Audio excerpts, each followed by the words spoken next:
তো কায় কায় এরকম বেগুন ভাজা দিয়ে খাইতে ভালোবাসেন কমেন্ট করে জানাও। তো বেগুন ভাজা দিয়ে এই যে এরকম করে নিয়ে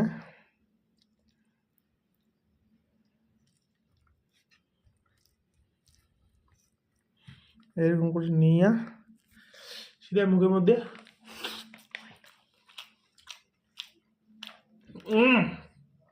সেই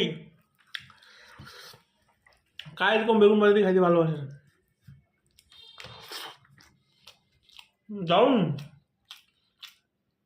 তো তোমরা সবাই খাও।